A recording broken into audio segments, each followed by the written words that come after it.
Welcome to the Strategic Leader Podcast with me, Gemma Bullivant, and my co-host, Fiona Craig. This podcast is for HR professionals and people-focused leaders from any function who want to think, act, and feel naturally more strategic. Enjoy the show.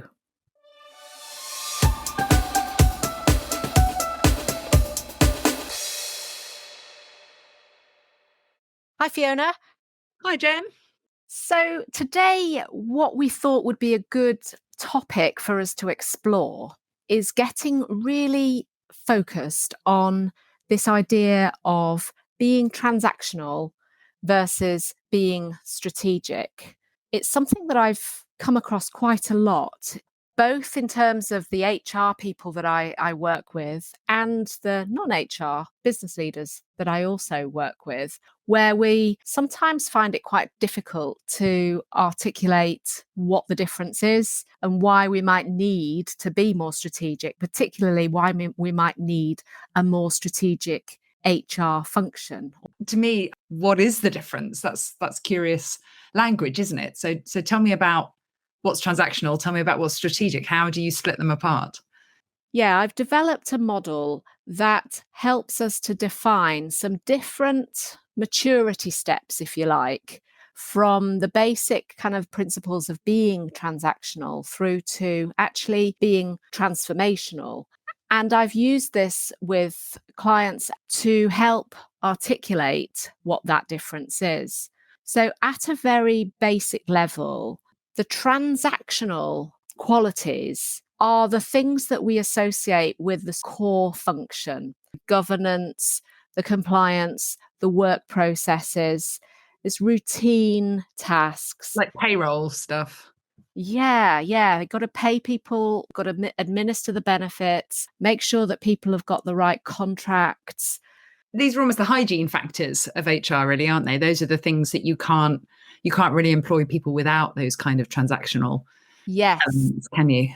And they are the basic framework, the basic architecture that any organization has to establish first. Yes. We can aspire to be as strategic as we want to be with our people if we are a fast-growing, scale-up business. But if we haven't got those basics in place, we are not, we're not managing those hygiene factors, as you rightly call them, in the right way. Now, what can happen is we get stuck there. So those transactional tasks and those transactional processes are the bread and butter, the oil in the machine, if you like, that helps manage the day-to-day routine HR tasks. We've got accurate employee records. We've got compliance. We're working within employment law. We're issuing the right paperwork. We are helping the business to manage those administrative and compliance kind of aspects of people. And I guess, would it be fair to say then that some businesses are just at that level? That's all that they do when it comes to people. I've certainly come across smaller businesses where basically that's all that happens in relation to people. Yes. They get employed, they get paid. Yes. And that's kind of it, really. There isn't anything more than that. Would that be an example of a business at that level? Yes, certainly. And because it's essential, and because it's typically the first thing that gets set up because it's essential, it is in most businesses, if not all businesses. It should be in most businesses. One of the characteristics of that level is it is almost exclusively reactive in nature. Yes. Is to say that somebody in the business needs to employ someone, you go out and make that happen, you take the hiring manager through a job description, you go out and sort of help with recruiting for that role, you then appoint somebody, go through the process of giving them an offer letter, and so on and so on. In some ways, waiting for the phone to ring to react to and respond to the needs as determined by the business. Yes, and what you've described there, it sounds a bit like a checklist. There's a list of things that have to be done, and you just work your way through them, tick, tick, tick, until they're all done, and then end of story. Yeah. Okay. And so what can happen is that you have a team perhaps, or you have a group of people, or maybe just one person in a very small organization that sits in an office or virtual office and is effectively responding to the needs as they arise in the business. And that doesn't sound like a terrible, I mean, there's obviously some skills in there, but it doesn't sound like a particularly senior role, that. No, and it's not necessarily taking a strategic approach to people in the business. So, and if you can imagine, by the time you get to a reasonable size of a business, there are quite a lot of complexities that we need to sort of consider in order to make the most out of and develop and do all the things we know that HR can and should be doing within an organization. So there's this basic level 1 transactional reactive part of the sort of this model that is all about operational efficiency. It's essential and it's skilled, but it's skilled on a very delivery reactive way. So it's certainly not something to remove or think isn't important. It's critical. But it feels like it's more of a process task than a people-focused task. Yes. I would imagine that certainly now, most employees would be seeking additional support, further support from their people function or HR, whatever it's called in the business. It feels like that's not quite enough for the kind of business you'd actively want to be employed by. So at level 2, I call this proactive. So what might happen there is that somebody in the HR team might regularly talk to people in the business, understand what's needed, and start to provide the services that are a little more bespoke to the needs of the business. But critically, what tends to still happen at this level is that those needs are more determined by the business than by the HR professional. So in other words, the HR professional is out and about in the business, much more visible, doing lots of stakeholder management, stakeholder engagement. But what they're doing is ensuring that the HR practices, policies, approaches are in line with the business needs. They're taking a more proactive approach to that business need, but there's still not really much in the way of guidance or steer for the business to actually challenge that maybe that isn't what's needed. It's still a little bit reactive to the business actually determining that need. So what I'm hearing therefore is that the HR are still working to somebody else's agenda, even though they're doing it a little more proactively. There might be quite a lot of skill and insight. Yeah.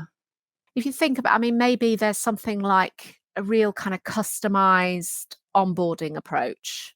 Yeah. But the business and the HR person have recognized between them that a better onboarding process is needed and might collaborate to improve that, work out what's needed in the onboarding process, what's working, what doesn't work, and actually working together to create a better process. That might be an example of proactively working with the business to align the HR approach to the business need.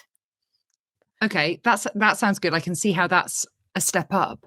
Okay, so then, what would sit at what is the level above then? What comes next? Well, level 3 is strategic. So this is true partnership with the business. So we've had reactive, which is just the kind of administrative, reactive, responding directly to a need. Then we've had proactive, which is kind of being slightly ahead of that curve, but it's still working to the needs as defined by the business. Yes. And then we're shifting up into strategic. Okay, great. This sounds promising. Tell me more about this one. So strategic is still out and about with the stakeholders and the business leaders. So we're still visible, but the key difference in this level is that the HR person is bringing and anticipating the needs that might be relevant at that level, or interpreting some of the business challenges being described into HR initiatives to address and overcome those challenges. So what often happens is that business leaders have a handle on HR and have a handle on what may or may not work. So, for example, onboarding. We need to put this in our induction, and that will sort that problem out, which actually sometimes is the right answer, but sometimes is a little too simplistic or naive. What happens at level 3 is that the HR person is actually interrogating what the challenge is, not what the solution is. Yes. Okay. So yeah, they're bringing a bit of insight into what's actually going on here versus what needs to happen. Yes. And a really useful checkpoint for this is, I might know the answer to the question that the business leader is asking me, but are they asking the right question? Yes. And I think this is a big learning curve when you step up from being quite junior in HR to being much more senior and strategic. So if a business leader comes and asks for the process to, what's the process to do X? You might be able to answer that question technically, but really what you should be asking is, why do they want to know that? What's going on? What's the problem you're trying to solve? Which is one of my favorite strategic questions. Always ask, what's the problem you're trying to solve, rather than just crack out the solution as they've described it. Exactly. As seems obvious. Yeah, brilliant. Okay. And when we're just starting out in our careers, we are establishing our credibility broadly based on what we know. And I think one of the key things that we sometimes we struggle to transition when we move into a more senior role is letting go of that desire to prove your credibility through your knowledge, and instead switching into question mode. In other words, I know the process to that. I don't need to prove myself in order to and answer that question in order to establish my credibility as a knowledgeable HR professional. What I'm more interested in is what the circumstances are, what the challenges are that you're seeking to address by what you think might be the solution, and that's what you're asking me about. I want to take a step back and understand the challenge that we're addressing. To go to the very simplistic onboarding analogy, if one of the problems is that people aren't aware of a particular part of a policy or a particular aspect of their role, chucking another module into your onboarding process may not actually be the answer to that. It may be that we address that through other means, and we look at a different way of establishing that understanding and awareness for the employee. So if a business leader comes and says, we need to find a way to change the onboarding and put X in there, it isn't about being level 1 or level 2 reactive and doing that. Level 3 is about, and what will that achieve for us? Why would we want to do that? Just help me understand that so that I can get it right. And maybe there are other things we could do as well as, or instead of, that change to that onboarding approach. At the strategic level, we are also looking at all of the things that we've talked already about in previous episodes in relation to future focus, in relation to sort of the breadth and impact, what else might be affected by this particular initiative, situation, change. And we're really helping the business to start to anticipate what might happen if, and what we might need to really start thinking about. So at a strategic level, we're also saying things like, we've got a vacancy and we've had this vacancy several times. I can transactionally deliver you a candidate. I can find you a candidate. But what I also want to do is to help us to build a way that we may be able to pipeline our talent and find that candidate internally in the fullness of time. Because I can anticipate that we are going to regularly be having this conversation, seeking a new person. And I guess also you might be building in other strategic initiatives across the business, like we seek to promote from within to create career paths for our team, or we are strategically trying to keep the cost of recruitment down, or something like that. You're sort of weaving in other business needs in your thinking. Yes. Okay. And the impact question and the breadth question is also helping to challenge in the business where particular activities might not be congruent with what we've decided we want to strategically achieve as a business. Yeah. So a business leader might want to do something in a particular way, and that's going to undermine something else that we know has been an intentional aspect of the culture, or is part of our diversity and inclusion approach, or is part of our equal opportunities, or is in relation to sort of some other aspect of the culture or the values, where we're connecting some of those dots and challenging back. So where level 1 and level 2 are broadly reactive, albeit level 2 we're co-creating and we're starting to really build something that's bespokely needed, level 3 introduces this concept of not only anticipation and future focus that we've talked about, but challenge and the breadth and the impact of different things that we might want to approach. And what I'm hearing in that bit is almost creating processes and impacts that don't exist yet. That's, I guess, the future focus bit, isn't it? We want to create a business that works like this rather than a business that works as it currently does. We're kind of building stuff for the future that is new and in addition to or instead of the way that we're currently doing it. It's not. Yeah. It's more than maintaining the status quo, isn't it? It's improving the status quo. It is. And the reason that this is level 3 and not level 4, which we'll come on to in a second, but I can't wait to hear about level 4. Level I mean, strategic sounds really good. Go on. So level 3 is the precursor to level 4, as you might imagine. Well, yes. Level 3 and 4 are still contingent on getting the transactional stuff right. The transactional stuff doesn't go away. The transactional stuff still needs to be delivered. And there is an imperative for that transactional stuff to be done in the most efficient, operationally and tactically right way, that whether that's automation, whether that's clear process flow, however that's handled, whether that's line management capability that sort of takes some of that ownership of some of those core processes away from the central HR team to a manager approach. The manager handles some of those conversations without HR there and all of those sorts of things. That transactional stuff needs to be in place and working well before you can really hope to operate effectively at level 3 and level 4. So we're not looking at moving through all of these things separately. We're looking at stacking them on top of each other, aren't we? Exactly. They are a build. That reactive level 1 stuff there, and then we add on the level 2 proactive. Then we look to becoming level 3 strategic. Yes. And then what on earth comes next? Because I mean, that sounds pretty good to me. So what have we got on level 4? Well, level 4 is what I call transformational. Okay. Yeah. So it's the step beyond strategic and strategy into something that is quite a fundamental influence or shift on the business.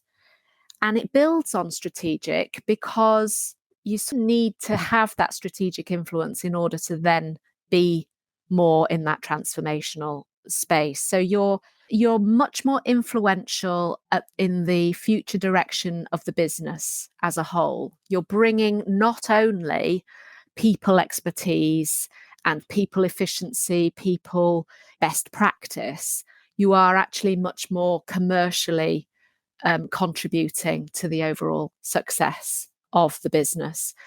Now, from an HR perspective, that might also include some key processes, policies, or approaches, changes to culture that actually massively impact the business.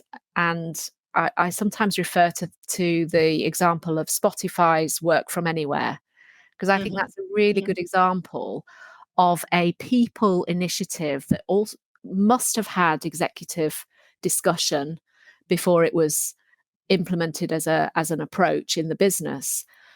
And they came out with that work from anywhere policy very early on in the pandemic. and it became a foundational kind of part of their cultural fabric going forwards. Yeah. And for me, that is not just about putting a policy in place. It is working with all of the other aspects that they have in their people strategy and in their overall business strategy, and it's aligning all of that, but having quite a heavy influence on the working model, the operating model, but on the culture and on all the parts of the employee life cycle. So that initiative, as an example, that Spotify initiative, feels like it's very central to their commercial model in terms of, it impacts what we do with office space. It impacts what we do with the tech that we're providing to our people. It impacts how we tackle accountability and training and workflows throughout the entire business. In fact, it changes the way that we monitor quality control. It sort of impacts absolutely everything across the business, doesn't it? So yes, it's a people initiative, but it sits very central strategically to how Spotify operates as an organization. Yes. So it feels like it's very close to the core of what are we here to do and how do we go about doing it as a business, not as an HR function. Yes. And I don't know the history of the work from anywhere policy to the extent of it being led by HR. I imagine it was, because I do read quite a bit of the of But what it may not have been. I mean, it may have been from it may have been through some kind of operations perspective or facilities perspective, which is maybe we've got all these offices, maybe it was COVID, all the offices aren't being used, we're paying out all the rent, we need to cut costs and get rid of all our office buildings. Therefore, we need to do something different. It could have come from that perspective. It could have done. What I do know about it is that it was launched with very much in the frame of being iterative and experimental. In other words, it was very transparently declared that this is what we're doing and we're going to give it a go, and we may not get it right first time. Yeah. And I really like that. Yeah. I think there's a lot in that, isn't there? And maybe that's a whole nother podcast subject in its own right, which is around experimentation and failing. Because like we were saying earlier on, that ability to ask questions and be okay with not quite knowing the answer feels actually like quite a senior skill, to say we think this is going to work, but we can't quite tell until we try it, and we may tweak it, as you say, iterate it until we do get it right. Yeah. But it's okay to not get it absolutely 100% right first time. And I think that need, either an assumption that it's going to be right or a need to get things right in any area, can hold you back, can really hold you back. It can, yes. So having heard the model, Fiona, yes. Tell me your sort of thoughts or observations. Can you relate to it in organizations that you're familiar with? Yes, I absolutely can. I can see organizations that I've either been in or worked with at all of those different levels, if I'm quite honest. It does feel like, and also not necessarily that the bigger the business, the more likely you are to be transformational. Because I've worked with a couple of really sort of fairly small businesses, maybe 50 people, where they've really gone straight to level 3 or 4. I mean, to your point, they must have the transactional stuff in place first. But really, as soon as they've got to sort of 20, 30 people, they've gone, right, okay, people are absolutely central to how this place operates. So we've got somebody really representing the people at a senior level, and business decisions are made with great influence from those people needs, which, when you were first describing it, I was thinking, is the strategic and the transformational only possible when you've got a big HR function? But I don't think it's necessarily that. I think it's whether you've just simply got somebody there who is able to bring that strategic heat, commercial understanding, challenge, as a word you used, and kind of vision, a forward-looking vision, to say, well, hang on a second, we need to be shaping things like this if you want to achieve this. And understanding how people impacts the commercial, and of course the other way around. So I can absolutely see those 4 levels. I can see businesses that I've worked with or been in at those 4 different levels. But I guess the question that comes up for me then is, it doesn't feel like a particularly smooth path to keep adding the extra layers on the top. I mean, surely businesses get stuck at one or two, or maybe three, and they either don't know that further levels exist, or they don't want to, or they get stuck. So what happens in reality when you're trying to add these additional layers on? What I do you think think? I think that we can get stuck in transactional partly because we lose sight of what processes are enough. Yes. Because what we could do is keep refining, building, sorting out the processes, adding another policy, creating a new workflow, putting some more modules onto the HRIS, and constantly trying to make a world-class HR operations architecture before we can Mm. even think about any of the rest of it. And I actually passionately believe that we need to get comfortable with the what is enough in that Yeah. transactional space Yeah. to also then enable us to build the strategic and transformational aspects while continuing to evolve those transactional processes and almost kind of gradually pulling those through all kind of alongside each other. Well, that because I was thinking as you were speaking earlier that when you get to level 3 or 4, you might be thinking strategically about how we manage those transactional things. Mm, So you might be thinking strategically, I want to take some of the man hours or the costs out of that part of the business, and therefore I want to automate them and mm, upskill the rest of the team to create more value somewhere else. mm. So you might I guess you might review those things from a strategic position, which is this isn't working efficiently enough, or it's too expensive, or it doesn't work Yeah, for the individual managers, or it's encouraging the wrong behaviors. Therefore, we need to change that. So you might have a strategic focus on the transactional bits of the business. definitely. Yes. So in organizations that have evolved some of their transactional processes, their HR operations pillar of their strategy, those Mm, that feel they've refined it enough to be more kind of business as usual, BAU, we might refine it and tweak it, but really it's established enough for what we need now, may not have HR operations as a strategic pillar of their HR strategy. But a business that sort of still needs to refine that might have HR operations as one of the 4 or 5 pillars of their strategy, because those transactional efficiencies, operational efficiencies that are so essential need to be evolved further, or the time is now for us to automate. We just didn't have the volume or the capacity to do that before, but the time is now to do something quite different with that, and in which case it becomes a strategic intention. So yes, I think that's a really good point to perhaps close on, because I think we need to remember that it isn't a do level 1 and then you've left that behind. It is actually, mm. as you said, building. It's a model that builds on the last step, but it includes all of the steps. So if somebody wasn't that senior, though, this model, or what perhaps wasn't involved in the more senior discussions, this model could still be useful, could it not? Because you could still be looking throughout your team, throughout your business, the tasks perhaps that other people in your business get involved in, and say, oh, maybe it's not me that's doing the transformational or the strategic stuff, but it is happening here. I can recognize that it is happening and that people are doing it, and I kind of understand the difference. That model could still be a useful model in terms of almost your career progression, potentially, couldn't it?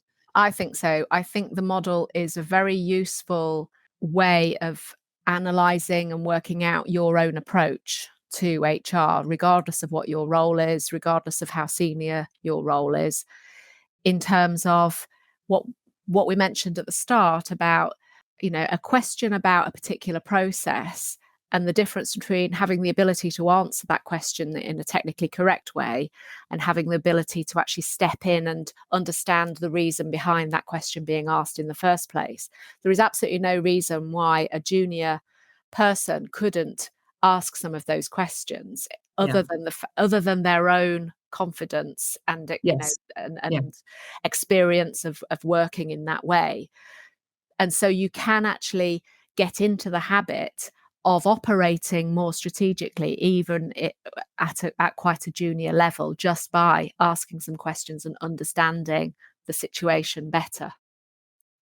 So what we've actually got then is a model that stretches from, a fairly major organizational design perspective all the way through to a way of thinking about your career progression, or even just the types of conversations that you're having, regardless of what level you may be. So that feels like the kind of model I like, because they're totally flexible. So just to recap then, we start with level 1, reactive, level 2, proactive, level 3 becomes strategic, and level 4, transformational. And that's the model of HR maturity then. Yes. Brilliant. I love it. Thank you, Gem. Thanks, Fiona. And thanks everyone for listening. Do check out the show notes and drop us a line if you have any thoughts or comments or questions on what we've talked about today. Looking forward to talking to you again soon. See you next time. Bye.